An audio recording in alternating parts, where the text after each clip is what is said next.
You're listening to the Monday Night Community Show with Daniel on BRFM. This is the Daniel Monday Night Community Show on demand through YouTube. Thank you very much for choosing to listen to us through this method. If you'd like to keep up to date with when I add new interviews, then subscribe to this channel.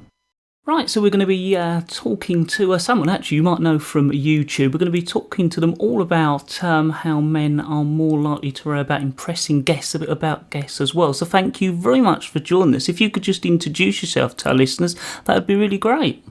Absolutely. Hello. I'm Katie Pix. I'm a YouTube cook. So I cook every Tuesday, do brand new recipes on YouTube, and I also do that crazy millennial vlogging thing on a Friday. So I've been very fortunate to be under the wing of Jamie Oliver for the past few years, and I've branched out and done my own thing.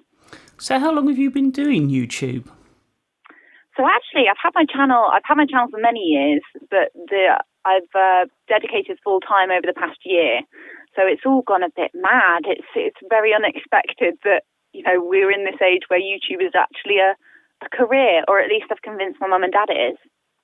Well, yeah, it's certainly amazing. I often go to YouTube and look for videos, and there's lots of vloggers out there. So it's a growing experience, I'd imagine, and a real community. A massive community, because that's the thing. YouTube is based. You're more likely to be successful on YouTube by collaborating than doing any sort of competition. It's all about helping one another. It's a lovely, lovely space to be in. So I was hoping you could tell us a little bit more about what some of this research has reviewed about people, or revealed about people in our area. Absolutely. So the Saucy Fish Co have run a survey recently that revealed that 60% of men compared to 35% of women are more concerned about cooking food properly, making sure people didn't go hungry, making sure everyone's needs are being met, essentially being the host with the most, which is, I feel I shouldn't be surprised in this day and age, but it seems quite unexpected. But yeah, it's the men who are the ones making sure that everyone knows where the toilets are, everyone's got a drink, everyone's happy and chirpy and having a great time. Well, I must admit, it surprised me when I see that information that I was looking up before this interview. Exactly. It's just, we've had a bit of fortunate time this year with the UK and the weather. So we've all been out there, we've all been in the garden a little bit more. It's nice to see everyone pulling their weight, essentially, making sure it goes off with a bang. So, what is someone's favourite guest for a party, and who would be yours? So, in the Isle of Sheppey, it's actually 21% say that Stephen Fry would be their perfect party guest. I need someone with some humour. So, I think for me, it'd have to be Adele, who is just supposedly absolutely hilarious, but could also do a little song. I think it'd be quite impressive if you had Adele at your dinner party. And I suppose having the right guest can make the difference between a good party and a bad one, possibly. Absolutely. Get the conversation flowing, make sure that everyone's getting along nicely, or the guests make a massive difference. But also, if you're this is what 60% of men are making sure the food's there, making sure the wine and the beer is flowing. Lots of factors to consider for the perfect garden party. Now, seafood seems to be becoming more popular, and I know sushi, especially on YouTube when I watch it, people are doing that. So why do you think that's becoming more popular and people are using that to impress guests?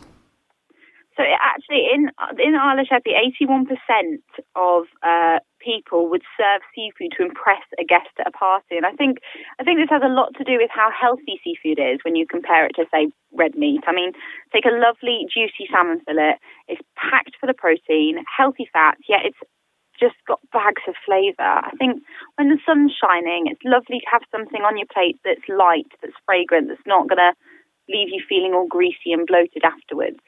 And I think it's a bit fashion, isn't it? Food can be fashion at times, and the idea that we've all seen the burger in a bun with the ketchup and the mustard, it's all been done a million times before.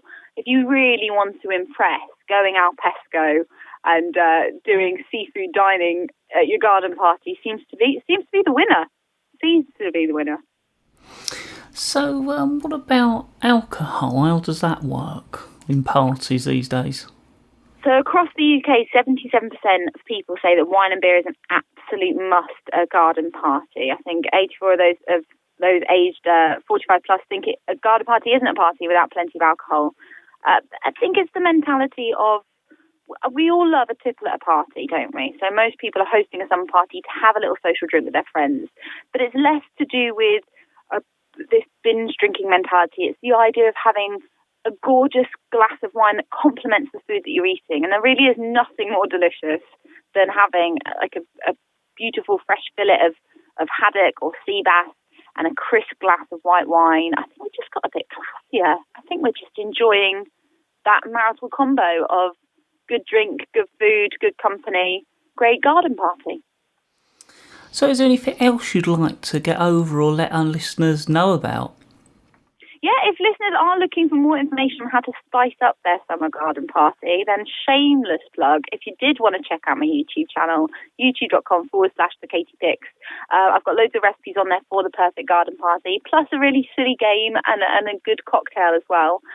Or if you head to the Saucy Fish Co's online lifestyle magazine that sits on their website, then you'll find bags of healthy, tasty garden party recipes that take no time at all, so you'll be left with loads of time to chat and natter and mingle with your guests. Well, I'd like to thank you very much for taking the time out to talk to us here at BRFM Bridge Radio on the Daniel Monday Night Community Show. Thank you so much, Daniel. It's been a pleasure. Cheers.